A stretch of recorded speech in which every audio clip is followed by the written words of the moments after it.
नमस्कार, स्वागतम। हंस प्राणायाम क्या है? क्या हंस प्राणायाम करने से कुछ लाभ भी होते हैं? क्या हंस प्राणायाम प्रत्येक व्यक्ति कर सकता है?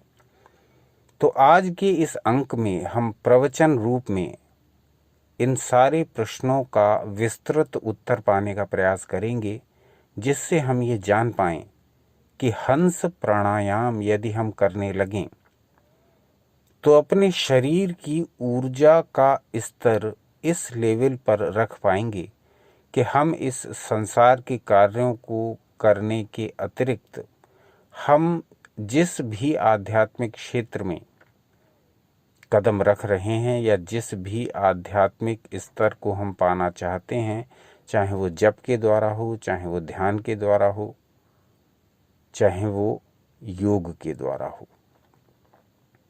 जिस स्तर पर हम पहुंचना चाहें हम पहुंच सकते हैं, क्योंकि हंस प्राणायाम में हम अपनी आत्मा से परिचित होते हैं।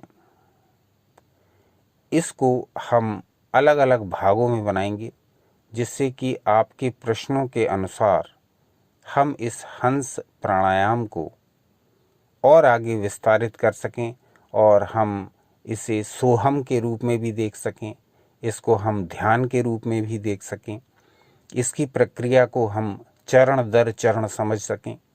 इसलिए हम विस्तृत रूप से पूरी श्रृंखला बनाएंगे हंस प्राणायाम की। फिर आप कहेंगे तो हंस ध्यान भी इसमें सम्मिलित करेंगे, और सोहम प्राणायाम और सोहम ध्यान क्या है, जो कि इसी से संबंधित है, तो उसके विषय में अलग से वीडियो बनाएंगे। तो आज का वीडियो उन सभी के लिए बड़ा महत्वपूर्ण होने जा रहा है जो हंस प्राणायाम को समझना चाहते हैं।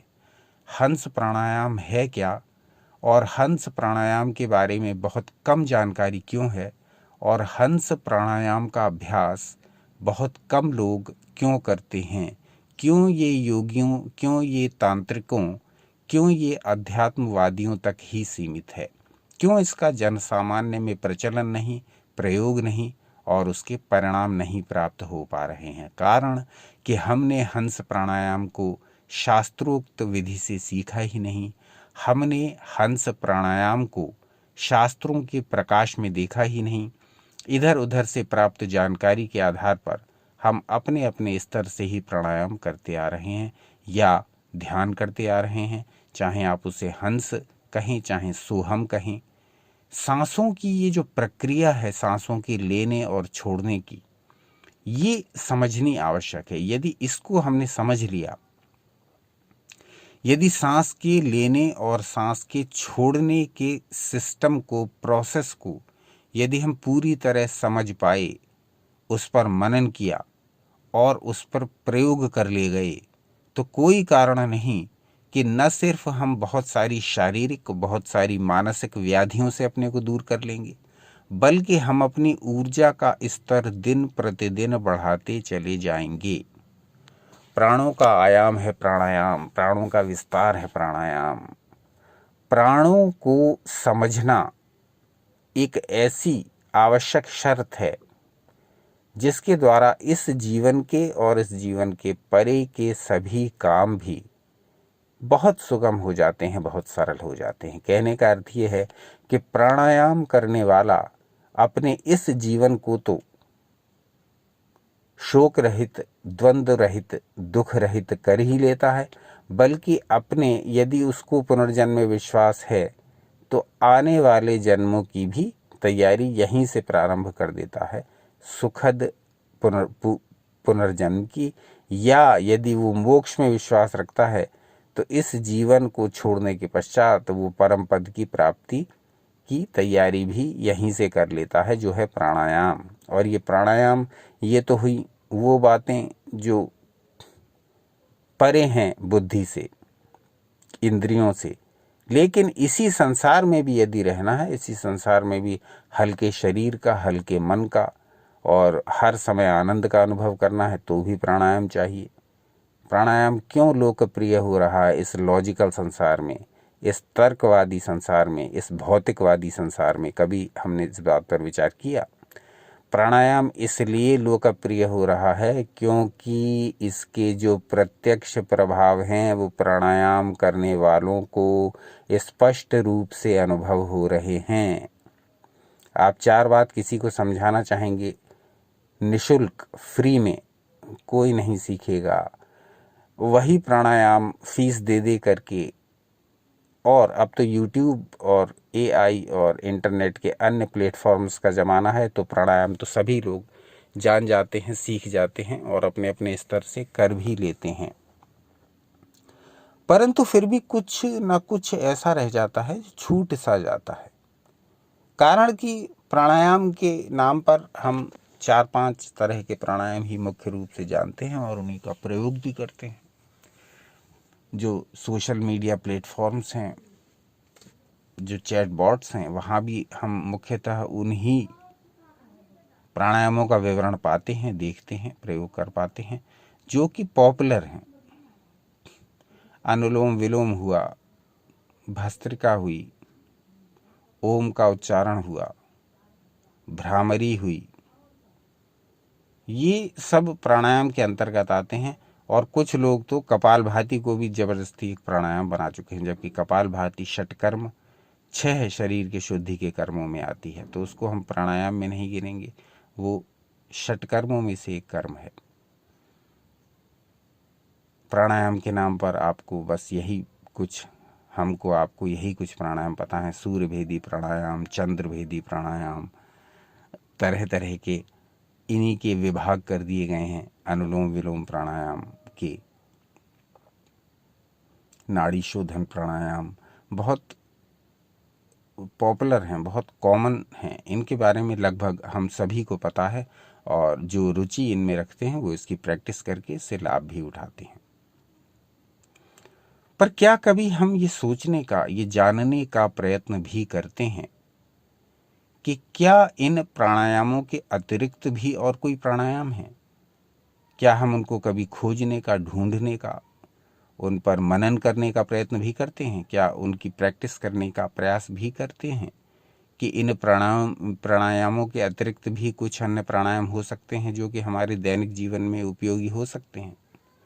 और यदि हैं तो वो क्यों हमको पता नहीं है, क्यों उनके बारे में हम अनभिज्ञ हैं? ये सारी बातें यदि हम निरंतर विचार करते रहें और इनकी प्रतिक्रियाशील हो जाएं तो हम ढूंढ सकते हैं नए नए प्राणायाम। इन्हीं पर स्थिर न रह करके, केवल इन्हीं का अभ्यास न करके हम ऐसे प्राणायामों की खोज करें जो कि हमारे पूरे जीवन को बदलने वाले सिद्ध हों। ये जो प्राणायाम हैं, हमने अपने अनुभव में देखा है, जो कि पॉपुलर हैं, इनसे शरीर में, मन में बहुत अधिक हल्कापन, ऊर्जा और आनंद की प्राप्ति होती है, अनेक रोगों से निवृत्ति होती है। पर क्या केवल इतने ही तरह के प्राणायाम हैं? यदि हम इन बातों पर विचार करते हैं तो पाते हैं कि नहीं। जब हम योग के ग्रंथों का, जब हम तंत्र के ग्रंथों का, जब हम अध्यात्म के ग्रंथों का खोज, मनन, निरीक्षण, परीक्षण, प्रयोग जब हम करने लगते हैं तो पाते हैं कि नहीं जी नहीं, मात्र इतने ही प्राणायाम नहीं हैं जो हमको बताए जा रहे हैं, जो हमको सिखाए जा रहे हैं, जिनका नाम हमने सुन रखा है, जिनका साहित्य उपलब्ध है, जिनके वीडियोज़ उपलब्ध हैं। केवल इतने ही प्राणायाम नहीं हैं, प्राणायाम तो बहुत हैं। 50 प्राणायाम तो हमारे ही प्रकाश में आ चुके हैं, जिनकी संख्या 100 से भी अधिक बैठ रही है। वो प्राणायाम क्या हैं? क्या कभी हम ये जानने का प्रयास करते हैं? यदि नहीं तो अब हमें ये प्रयास करना चाहिए, क्योंकि सनातन शास्त्र एक ऐसा गूढ़ समुद्र है। अगर आप इस धरती की बात करें और यदि इस धरती से ऊपर की बात करें तो एक ऐसा अंतरिक्ष है जिसमें जितना हम अंदर जाते जाते हैं उतना ही हमें उसकी गहराई की थाह पता लगती जाती है। तो प्राणायामों का संसार सीमित नहीं है, आप ये अच्छी प्रकार समझ लें। प्राणायाम बहुत हैं, बहुत प्रकार के हैं, और वो प्राणायाम हमारे पूरे के पूरे जीवन को बदल देने वाले सिद्ध हो सकते हैं। जो लोग भी हंस शब्द को देख करके, हंस प्राणायाम को टाइटल या उसमें थंबनेल में देख करके इस वीडियो पर आए हैं, वो भली प्रकार समझ लें कि हम तुरंत ही हंस शब्द का प्राणायाम 1-2 मिनट में बता करके ही इस वीडियो को समाप्त कर सकते हैं, परंतु इतनी बड़ी भूमिका के साथ हम इस हंस प्राणायाम को आपके समक्ष, इतने विस्तार के साथ हम आपको हंस प्राणायाम को आपके समक्ष इसलिए प्रस्तुत कर रहे हैं क्योंकि बिना ये सब बातें जाने आप इस हंस प्राणायाम से पूर्ण लाभ नहीं ले पाएंगे। इसकी पूर्णता आपको तभी प्राप्त होगी जब आप हंस शब्द की महिमा समझें, जब आप हंस शब्द के बारे में, उसके विस्तार, उसके प्रयोग सभी को समझें, तब ही आप हंस प्राणायाम से पूर्ण लाभ ले पाएंगे। हंस हो या सोहम, ये आपस में बहुत मिले हुए विषय हैं, लेकिन इनके जो प्रयोग हैं वो अलग अलग हैं। यहाँ हम आज पूरी तरह से हंस प्राणायाम की ही चर्चा करना चाहेंगे और उस हंस प्राणायाम के बारे में ज्ञान को ही, जो कि शास्त्रीय है, आपके साथ साझा करना चाहेंगे। उसके साथ साथ हम स्वानुभव को भी साझा करना चाहेंगे। तो जिन लोगों के पास पर्याप्त समय हो, जिन लोगों के पास पर्याप्त धैर्य हो, जिन लोगों के पास पर्याप्त रुचि हो, वो ही इस वीडियो को अंत तक देखें, ध्यानपूर्वक देखें और समझते हुए देखें। तत्पश्चात इस वीडियो में बताई गई विधि के अनुसार उसको अपने दैनिक जीवन में प्रयोग करके देखें। आपका जीवन निश्चित रूप से एक पुराना जीवन नहीं रहेगा। आपका जीवन निश्चित रूप से उस लीक पर चलने वाला जीवन नहीं रहेगा जो अभी तक हम जीते आ रहे थे। कारण कि अब हम इस हंस प्राणायाम के द्वारा अपनी आत्मा की शक्ति को न सिर्फ समझेंगे, न सिर्फ उस पर मनन करेंगे, बल्कि उसको जागृत करना भी सीख जाएंगे। जागृत करने की तकनीक हमें नहीं लगानी है, क्योंकि वो तकनीक इसी हंस शब्द में छुपी हुई है। आप कहेंगे तो हंस शब्द की जो शास्त्रीय व्याख्या अन्य ग्रंथों में की गई है, या उसे आप सोहम भी कह सकते हैं, दोनों आपस में जुड़े हुए हैं। हन और सा, हम सा, हा और सा, और उसके साथ साथ ये एक बिंदी, ये 2.5 शब्द आपके जीवन को कितना अधिक बदल सकता है, कितना अधिक आपके जीवन में परिवर्तन ला सकता है। ये कोई कहने, सुनने, पढ़ने का विषय नहीं, ये कोई बताने का विषय नहीं, ये अनुभव करने का विषय है। संपूर्ण योग क्रियात्मक है। योग में कोई भी बात हवाई फायर नहीं, कोई भी बात इमेजिनेशन से बताई गई नहीं है। चाहे वो योग के किसी भी अंग को आप उठा लीजिए, अष्टांग योग में से, चाहे यम, चाहे नियम, चाहे आसन, प्राणायाम, प्रत्याहार, धारणा, ध्यान, समाधि, सारी की सारी चीज़ें प्रैक्टिकल हैं।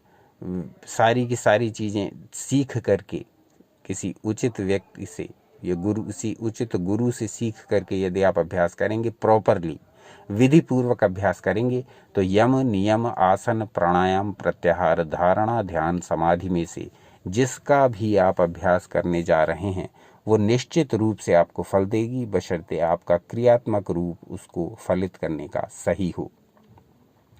यदि आप प्रॉपरली योग का अभ्यास करेंगे तो आसन का करें, चाहे प्राणायाम का करें, चाहे धारणा, ध्यान, समाधि का करें, प्रॉपरली करेंगे तो रिजल्ट्स भी प्रॉपरली ही मिलेंगे।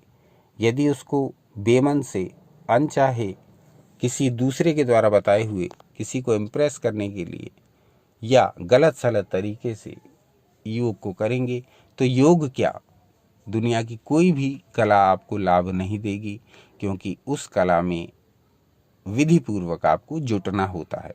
जितना अच्छी प्रकार जुटे रहेंगे अपने अभ्यास में, उतने ही परिणाम आपको शीघ्र मिलेंगे, तीव्र मिलेंगे, त्वरित मिलेंगे और वो पूर्णता से आपको मिलेंगे।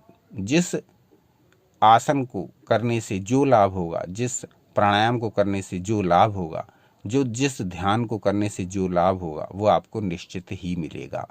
ये सारी बातें प्रवचन रूप में हम प्रस्तुत करते हैं।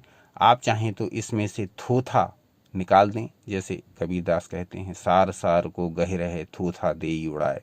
तो यहाँ यदि आपको ये बातें बहुत अधिक उबाने वाली या समय नष्ट करने वाली लगती हों तो इनको छोड़ दें और जो जो बातें हम बताते जा रहे हैं शास्त्र प्रमाण से, उनमें से कुछ भी आपको उपयोगी लगता है तो उसको आप अपने दैनिक जीवन में अपनाएं। नोट अलग से चाहें तो एक डायरी में करके रख लें। तो हंस प्राणायाम है क्या, इसकी विस्तृत चर्चा इतनी क्यों की, ये पहले से इतनी बातें क्यों की? वो इसलिए कि एक तैयारी है, एक नींव है, जिससे आप इन सब बातों को समझ लें, तब आप हंस प्राणायाम का उपयोग करें। हंस प्राणायाम का उपयोग हमने स्वयं कई वर्षों तक किया है, तो ये स्वानुभव पर पूरी तरह आधारित है। और इसमें जैसा कि हमारे चैनल्स के नियम हैं कि कोई भी बात स्वानुभव के आधार पर तब ही कही जाती है जब वो शास्त्र प्रमाणित भी हो। स्वानुभव के आधार पर अनेक लोग आपको अनेक प्रकार की विधियां बता रहे हैं और आप उन विधियों का प्रयोग करते होंगे, परंतु इस चैनल पर आपको स्वानुभव के साथ साथ शास्त्र प्रमाण भी मिलेंगे। उसके आधार पर आप स्वयं ये निर्णय करें कि ये जो विधियां हैं ये किस प्रकार आपके लिए उपयोगी हैं अथवा नहीं हैं। तो हंस प्राणायाम है क्या? हंस अपने आप में वो शब्द है जिसके ऊपर इतना अधिक साहित्य लिखा गया है, अलग अलग ग्रंथों में, अलग अलग विषयों के, चाहे वो योग हो, चाहे वो तंत्र हो, चाहे अध्यात्म हो। हंस के विषय में इतना अधिक लिखा गया है कि हम उस पर एक पूरी श्रृंखला बना करके आपके समक्ष प्रस्तुत करेंगे। जो व्यक्ति सांसों की इस क्रम, सांसों की इस अभ्यास, सांसों की इस कला, सांसों की इस विधि हंस हंस को सीख जाता है, वो अपने पूरे जीवन को परिवर्तित कर सकता है। कैसे? हम इस बात पर चरण दर चरण चर्चा करेंगे, जो कि हमने स्वयं भी अनुभव किया है और जैसा कि शास्त्रों में बताया है। तो आज के वीडियो को हम केंद्रित करेंगे स्वर शास्त्र के एक श्लोक पर, जो कि आपकी स्क्रीन पर प्रदर्शित हो रहा है। उस श्लोक को बहुत कम लोगों द्वारा पढ़ा गया, बहुत कम लोगों द्वारा परखा गया, बहुत कम लोगों द्वारा मनन किया गया और उससे भी कम लोगों द्वारा प्रयोग किया गया है। पहले जाना जाएगा तभी माना जाएगा, और जब जान मान करके उसे किया जाएगा तब वो वाक्य फल देगा, जो वो ज्ञान फल देगा। तो क्या है वो ज्ञान जिसके बारे में हमने अभी इतनी लंबी चर्चा की, और बहुत कम लोग अभी इस समय, जो कि वीडियो के 17 मिनट पूर्ण हो चुके हैं, इस समय तक इस वीडियो पर रुके होंगे। तो क्या है वो ज्ञान? जब हम हंस शब्द के बारे में खोज करते हैं तो हमें अनेक प्रकार के साहित्य में इसका पूरा वर्णन मिलता है। यदि हम उसको सीख लेंगे तो वो हमारे बहुत काम का है, कारण कि इससे हमारे शरीर की न सिर्फ ऊर्जा में वृद्धि होगी, इससे न सिर्फ हमारे शरीर की, मन की कार्यशीलता, कार्यक्षमता, दक्षता में वृद्धि होगी, बल्कि इससे हम अपनी आत्मा के स्वरूप से परिचित होंगे, हम अपनी आत्मा की शक्ति को जान जाएंगे। और जिस व्यक्ति ने अपनी आत्मा की शक्ति, अपने आत्मा के स्वरूप का ज्ञान प्राप्त कर लिया और वो अपनी आत्मा के तत्व से परिचित हो गया, तो इस संसार में उसको कहीं भी न तो पराजय मिलेगी, न दीनता, न दरिद्रता, न दुख, न हीनता, न शोक, न पाप, न दुख, न दोष, कुछ भी, न पराभव, न विफलता, कुछ भी उसको ऐसा प्राप्त नहीं होगा जो कि उसके जीवन को पतन की ओर ले जाए। तो मुख्य बात क्या है? अपनी आत्मा को जानना, और अपनी आत्मा की शक्ति को जो व्यक्ति जान गया, उसे इस संसार के और इस संसार से परे के सभी क्षेत्रों में सफलता मिलनी निश्चित है। चारों पुरुषार्थ, धर्म, अर्थ, काम, मोक्ष की प्राप्ति उसको होनी निश्चित है। ऐसा है ये हंस प्राणायाम का विज्ञान, जिस प्राणायाम को समझ मात्र करके और जिस प्राणायाम का प्रयोग मात्र करके हम अपने जीवन को एक नई दशा, दिशा, ऊर्जा प्रदान कर सकते हैं। तो ये जो हंस प्राणायाम है, इसके अनेक विभाग हैं, अनेक विधियां हैं और अनेक प्रकार हैं, लेकिन हम इसको आज एक सरलतम तरीके से समझने का प्रयास करेंगे, जो हमारी दिनचर्या में सम्मिलित हो जाए। तो सबसे पहले तो हम ये जानेंगे कि इस हंस प्राणायाम की उत्पत्ति कहाँ से हुई। इस हंस प्राणायाम को जो बेस है, इसका रूट्स हैं, वो कहाँ हैं। तो हम जब देखते हैं हंस प्राणायाम के विषय में चर्चा करते हुए, तब पाते हैं कि इस हंस प्राणायाम की उत्पत्ति का जो मूल है वो है भगवान शिव द्वारा प्रदत्त ज्ञान, जो स्वर शास्त्र में उन्होंने, जिसे हम स्वर विज्ञान या शिव स्वरोदय भी कहते हैं, वहाँ उन्होंने हंस प्राणायाम की चर्चा की। वहाँ उन्होंने इनडायरेक्ट रूप से एक श्लोक में इसका वर्णन किया है, जिसको हमने नहीं, जिसको ऋषि मुनियों ने फिर अपने अपने ढंग से एक प्राणायाम के रूप में परिवर्तित किया है।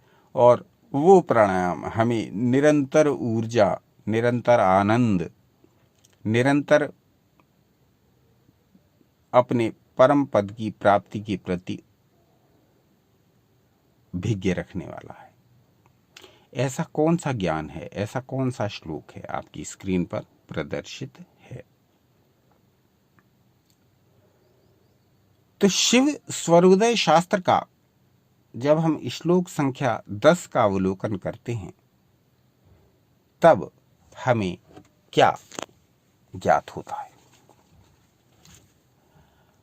अथ स्वरं प्रवक्ष्यामि शरीरस्थ स्वरोदयम् हंसचार स्वरूपेण भव्यज्ञानं त्रिकालजम्।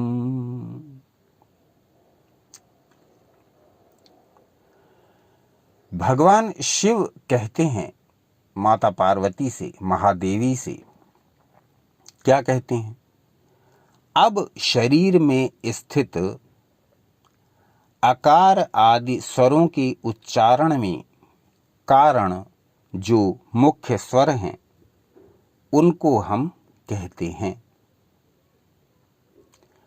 अथ स्वरं प्रवक्ष्यामि, अब हम स्वरों का वर्णन करते हैं। स्वर कौन से, क ख ग अ ब स द आदि वर्णमाला, जो कहाँ स्थित हैं, शरीरस्थ स्वरोदयम्। इन स्वरों का उदय कहाँ से हुआ, ये स्वर कहाँ से निकले, कहाँ है इनका निवास। तो संपूर्ण ब्रह्मांड में व्याप्त हैं ये शब्द। और कहाँ व्याप्त हैं, शरीरस्थ स्वरोदयम्, शरीर में भी स्थित हैं। यद पिंडे तद ब्रह्मांडे, जो कुछ भी इस शरीर में है वही ब्रह्मांड में है, और जो ब्रह्मांड में है वही शरीर में है। ब्रह्मांड और शरीर का जो आदमी, वो जो व्यक्ति, जो मनुष्य, जो पुरुष ब्रह्मांड और शक्ति अपनी इन दोनों का समन्वय करना जान जाता है, जो व्यक्ति यूनिवर्स से तालमेल कर लेना जानता है, चाहे वो योग के माध्यम से हो, चाहे वो ध्यान के माध्यम से हो, चाहे वो प्राणायाम के माध्यम से हो, चाहे वो मंत्र जप के माध्यम से हो, चाहे वो और किसी विधि का प्रयोग करता हो, जो व्यक्ति अपने और ब्रह्मांड की ऊर्जाओं को बैलेंस, हार्मोनाइज, संतुलित, एकाग्र और एक तार करना जानता हो, वो व्यक्ति कभी भी संसार में पतित, दलित, दुखी, दरिद्र नहीं होगा। कारण कि उसे अपनी ऊर्जा का पता लग जाएगा। वो व्यक्ति अपनी ऊर्जा और ब्रह्मांड की ऊर्जा के बीच में क्या संबंध है, इस संबंध को जान करके अपनी ऊर्जा का उपयोग करना सीख जाएगा। और ये ऊर्जा कहाँ छुपी हुई है, इसका पूरा वर्णन भगवान शिव महादेवी से कर देते हैं। अथ स्वरं प्रवक्ष्यामि शरीरस्थ स्वरोदयम्, अब शरीर में स्थित स्वरों के कारण में जो शब्द हैं, उनके मूल में जो शब्द हैं, वो जो कि शरीर में स्थित हैं, अब हम उनका वर्णन करते हैं।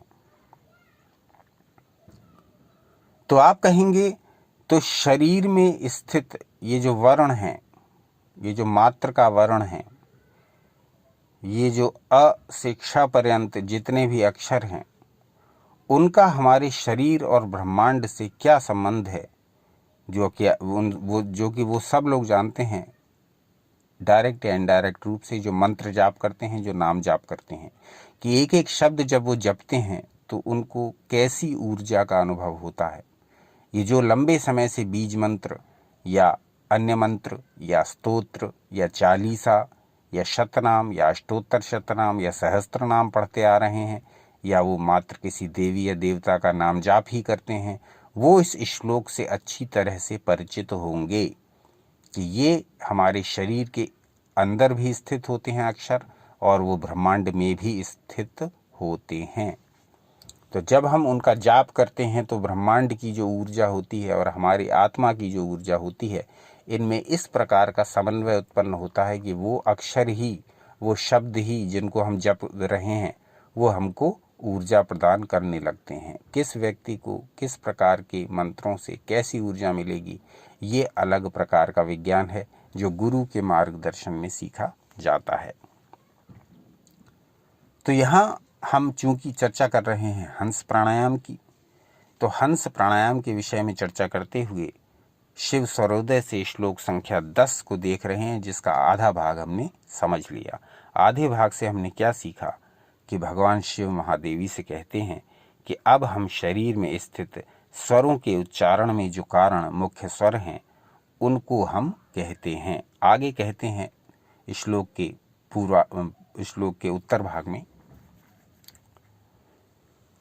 हंसचार स्वरूपेण भवेज्ञानं त्रिकालजम्। उक्त स्वरों के ज्ञान द्वारा हंसचार अर्थात अब ये प्राणायाम प्रारंभ हो जाता है इस आधे श्लोक से। तो भगवान शिव का कथन है कि उक्त स्वरों के ज्ञान के द्वारा हम हंसचार सीखेंगे, जिसके द्वारा भवेज्ञानं त्रिकालजम्, हमें त्रिकाल का ज्ञान हो सकता है। त्रिकाल यानी भूत, भविष्य और वर्तमान। तो ये जो इतना भाग है वो योगियों के लिए, क्योंकि योग में गुरु के द्वारा निर्देशित साधना करके ही व्यक्ति को त्रिकाल का ज्ञान हो सकता है।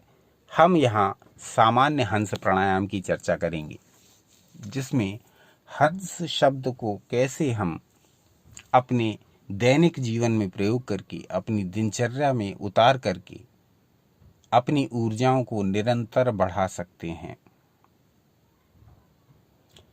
इसके लिए भगवान शिव ने जो शब्द प्रयुक्त किया उस पर हम जरा ध्यान दें। हंसचार स्वरूपेण, उन्होंने कहा हंसचार के स्वरूप द्वारा त्रिकाल का ज्ञान प्राप्त होता है। अब ये हंसचार है क्या? हंस, हंस, ये दो शब्द, इन दो शब्दों के विषय में हमारे शास्त्रों में बहुत कुछ कहा गया है। आप कहेंगे तो इस विषय में विस्तार पूर्वक वीडियोस बना करके हंस शब्द की श्रृंखलाबद्ध जानकारी आपको प्रदान करेंगे। जो भी हो, जैसा भी हो, कमेंट्स करके बताइए। तो यहां हम इस आधे श्लोक से, जहां हंस चार स्वरूपेण शब्द का कथन भगवान शिव द्वारा महादेवी के प्रति कहा गया है, यहां से इस विधि की चर्चा आपके साथ करेंगे। हंस चार है क्या?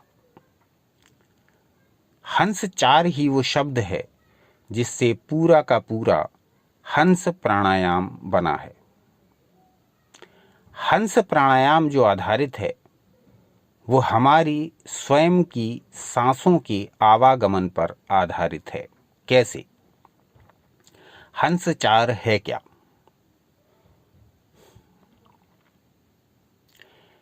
जब हम सांस लेते हैं और छोड़ते हैं, उस समय हमारे चाहे अनचाहे, हमारी जानकारी में या जानकारी के बिना, हमारा शरीर दो प्रकार की ध्वनियां उत्पन्न करता रहता है।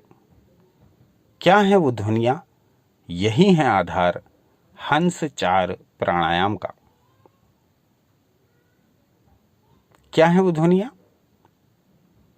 सांस, अब इस वीडियो को सुनते हुए जरा अपनी सांसों के आवागमन पर ध्यान दीजिए।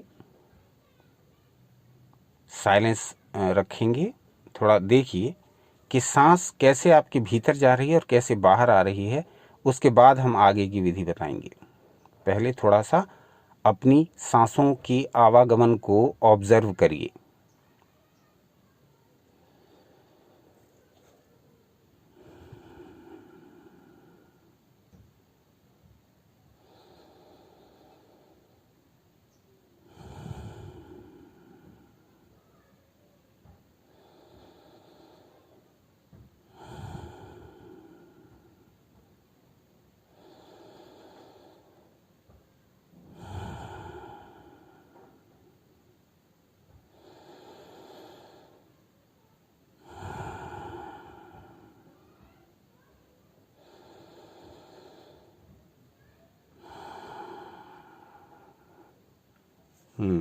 अब रुकिए। अब मैं जो शब्द आपको बताऊंगा उसके अनुसार अपनी सांसों पर ध्यान दीजिए। ये नॉर्मल आपने सांस ली और छोड़ी, जैसा कि हम सभी करते रहते हैं। अब हंसचार यानी हंस प्राणायाम है क्या, इसके अनुसार इस विधि को मेरे साथ करिए। कैसे? कि जब मेरी सांस अंदर जाएगी तो मुझे ये कल्पना करनी है, मैं ये इमेजिन करूंगा कि इस अंदर जाती सांस के साथ स शब्द का उच्चारण मेरे भीतर हो रहा है, या ये सांस स की ध्वनि करती हुई मेरे भीतर प्रवेश कर रही है। और जब मैं सांस को बाहर निकालूंगा तब अहम हम हम। प्रारंभ में आप हम भी कर सकते हैं, अहम भी कर सकते हैं। इन दोनों में से किसी एक शब्द का आप ध्यान कर सकते हैं। तो सांस बाहर छोड़ते समय हम या अहम, और सांस अंदर लेते समय स की ध्वनि हो रही है। स शब्द सांस लेते समय और हम शब्द या अहम शब्द सांस छोड़ते समय। अब बस इसी पर ध्यान लगाते हुए थोड़ी देर सांस लीजिए और छोड़िए। सांस भरते समय स, सांस छोड़ते समय हम या अहम।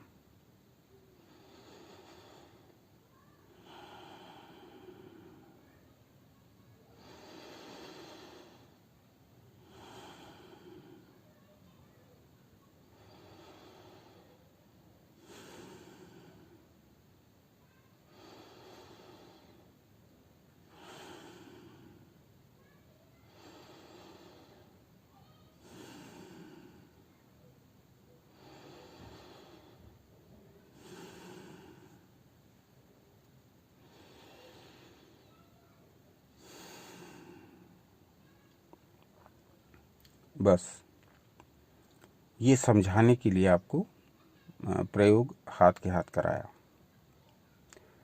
तो ये है हंस प्राणायाम। ये करना है आपको कम से कम 2-3 मिनट प्रारंभ में। उसको धीरे धीरे अभ्यास, जैसे आपका मन लगने लगे अभ्यास में। प्रारंभ में प्रॉब्लम हो तो मत करिए, जब बहुत कम देर करिए, कुछ सेकंड ही कर लीजिए। जब लगने लगे कि हाँ कर पा रहे हैं, तब इसको 2-3 मिनट करिए। और जो लोग पहले से ही प्राणायाम करते आ रहे हैं, जो हंस शब्द से परिचित हैं, जो सोहम शब्द से परिचित हैं, जो इस क्षेत्र में बहुत वर्षों से हैं, वो इसको आराम से प्रारंभ में ही 5 मिनट कर सकते हैं।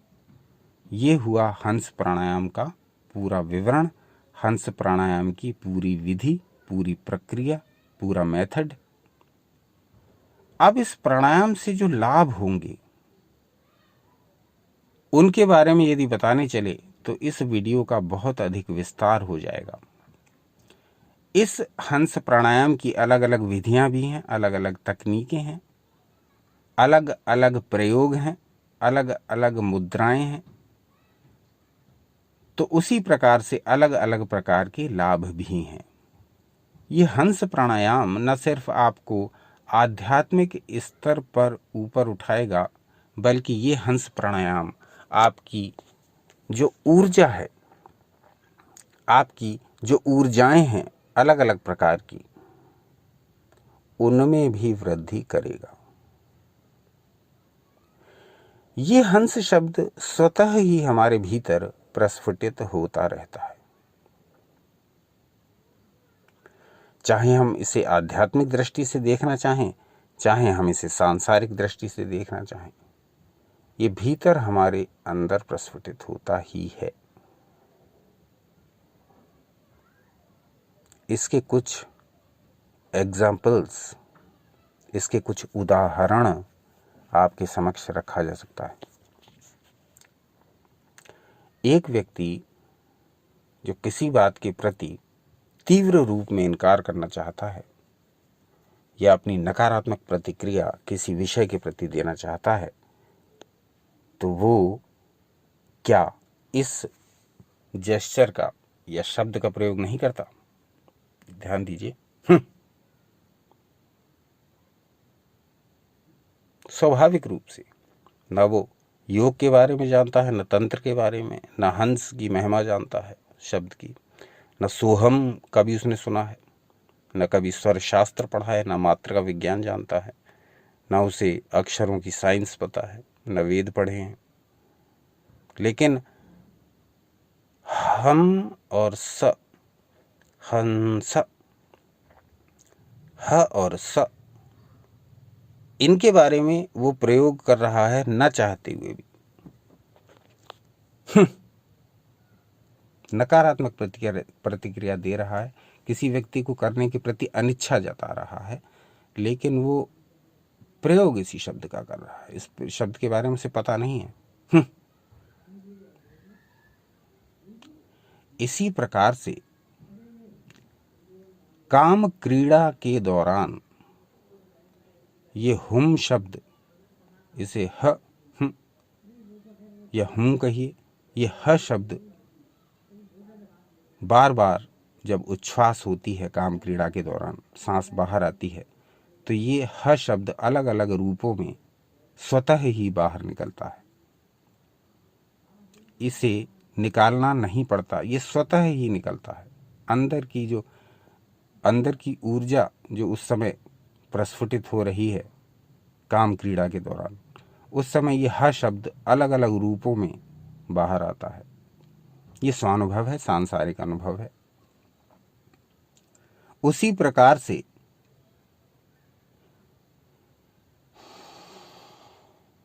जब हम डीप ब्रीदिंग करते हैं तो ये सा शब्द तुरंत ही प्रकट हो जाता है। आप इस पर ध्यान दें या ना दें, जब हम बहुत परेशान होते हैं, चिंतित होते हैं, बहुत कंफ्यूज होते हैं, बड़े क्रोध में होते हैं, बड़े कंफ्यूज रहते हैं, तब हमसे कोई ना कोई कहता है भैया डीप ब्रीदिंग कर लो, थोड़ी लंबी गहरी सांस लो। तो जब सांस लेते हैं तो ये ध्वनि प्रकट होती है। कौन सी? स्वयं प्रकट हो रहा है। तो ये वो नाद हैं जो हमारी इच्छा के बिना भी, हमारी जानकारी के बिना भी अपना काम कर रहे हैं। तो क्यों ना हम इनके बारे में पूरा जानें, तो क्यों ना हम इनके बारे में पर्याप्त जानकारी लें, क्यों ना हम इनके बारे में रिसर्च करें, क्यों ना हम इनके बारे में साहित्य पढ़ें, क्यों ना हम इनके बारे में चिंतन मनन प्रवचन प्रयोग करें, जिससे कि ये दो शब्द ह और स और उसके साथ में ये आधा अक्षर और ये बिंदी, ये मिलकर के हमारे जीवन का ऐसा विकास करें जिसके लिए हम बनाए गए हैं। चारों पुरुषार्थ प्राप्त करें, धर्म अर्थ काम मोक्ष। हंस प्राणायाम मात्र 5 मिनट यदि आप प्रतिदिन कर लें, रीढ़ की हड्डी को सीधा रखते हुए बैठ करके किसी भी आसन में, सुखासन हो चाहे पालथी मार कर के हो, यदि प्रतिदिन इस अभ्यास को 2 से 5 मिनट तक अपनी क्षमतानुसार, अपनी सुविधानुसार यदि इसे कर लिया करें 24 घंटे में केवल एक बार भी, तो उससे धीरे धीरे होगा क्या, आप अपनी आत्मा के प्रति सजग हो जाएंगे। आपकी आत्मा में जो शक्तियां हैं उसके प्रति आपका भान बढ़ेगा। आप स्वतः ही इस बात पर अमल करने लग जाएंगे, आपकी जानकारी के बिना भी, कि आप एक शरीर नहीं हैं, आप एक आत्मा हैं। ये शरीर तो आपकी इस असीम शक्तिपूर्ण आत्मा का एक अंश मात्र है। फिर आप रोगों, दोषों, दुखों, क्लेशों, शोकों और अनेक प्रकार के भ्रमों से, नकारात्मकता से स्वयं को स्वतः ही दूर करते चले जाएंगे, आपकी जानकारी के बिना भी, यदि आप अपने आत्म स्वरूप को, अपनी आत्मा की शक्ति को पहचान पाए। और उसके लिए सबसे बढ़िया, सबसे श्रेष्ठ, सबसे सरल, सबसे आनंदप्रद, सबसे सुलभ उपाय है ये हंस ध्यान। जो व्यक्ति इस हंस ध्यान की प्रक्रिया को समझेगा, इसे पढ़ेगा, इसका पालन करेगा, इस पर मनन करेगा, इस पर प्रयोग करेगा, इस पर शोध करेगा, इस पर खोज करेगा, वो पाएगा कि ये हंस शब्द का ध्यान तो एक अलग विषय है, वो बाद में बताएंगे। इस हंस शब्द के साथ प्राणायाम यदि हम कर लें तो ये प्राणायाम हमारे समूचे जीवन को परिवर्तित करने वाला सिद्ध हो सकता है। हाथ कंगन को आरसी की एक कहावत है। तो ये तो जब पता लगेगा इस हंस प्राणायाम का पूर्ण लाभ, जब आप इसको डेली करना प्रारंभ कर देंगे। अपनी दिनचर्या में से इतना समय भी यदि मैं ना निकाल पाऊँ हंस प्राणायाम करने के लिए 5 मिनट का, तो धिक्कार है मेरे जीवन पर, मैं क्यों जी रहा हूँ। 24 घंटे में से क्या 5 मिनट अपने आत्म स्वरूप को समझने का भी मेरे पास समय नहीं? क्या ये 5 मिनट भी मैं अपने लिए नहीं दे सकता? जो रील्स और शॉर्ट्स देख करके मैं अपने समय का दुरुपयोग या सदुपयोग, जो भी आप कहें, वो कर रहा हूँ, तो उस टाइम में से थोड़ी कटौती करके इस हंस ध्यान को मैं नहीं कर सकता? तो सारी बातें आपके समक्ष रखी। आगे आप सब लोग विद्वान हैं, आप अपने अपने क्षेत्र में कार्य कर रहे हैं, आपको बहुत सी ऐसी बातें पता हैं जो दूसरों को नहीं पता, क्योंकि हर व्यक्ति यूनिक है। सबका जीन कोड, सबका आई कोड, सबका फिंगरप्रिंट अलग है। हर व्यक्ति अपने आप में एक यूनिवर्स है, एक रहस्य है। आप लोग भी कई ऐसी बातें जानते हैं जो हमें स्वप्न में भी नहीं पता। तो बातें आपके समक्ष रख दी, शास्त्र प्रमाण आपके समक्ष रख दिया। हंस शब्द के प्रति जो स्वानुभूति थी, जो शास्त्र प्रमाण थे, जो अन्य साधकों के प्रयोग थे, वो आपसे विस्तृत रूप में चर्चा की। संक्षिप्त वीडियो बनाने का हमारा न तो कोई ज्ञान है, न हमें उसमें कोई योग्यता है। तो इसमें से आप सार को गह लें, थोथे को उड़ा दें। जो बातें आपको अर्थहीन या व्यर्थ की ऊटपटांग बकवास लगती हैं, उनको निगलेक्ट करें। और यदि इसमें से 0.001% भी कोई आपके काम की बात हो, उसे ग्रहण कर लें। और उसको फिर उसे ग्रहण ही ना कर लें, बल्कि फिर उस पर रिसर्च करें। ये युग इंटरनेट का है, ये युग आर्टिफिशियल इंटेलिजेंस, कृत्रिम बुद्धिमत्ता का है। तो अपने स्तर से भी इन सब चीज़ों को खोजें, देखें, परखें, प्रयोग करें। सनातन तो लगातार रिसर्च करने के लिए प्रोत्साहित करता ही है। इसमें आंख बंद करके किसी बात पर विश्वास करने के लिए नहीं कहा जाता। स्वयं से प्रयोग करिए और उसका लाभ भी उठाइए। और यदि आपको कोई अनुभव हो तो हमें भी बताइए, जिससे कि हम और अन्य व्यक्तियों के साथ इसको साझा करें। आज का अंक यहीं तक। अपना अमूल्य समय हमें देने के लिए हार्दिक धन्यवाद।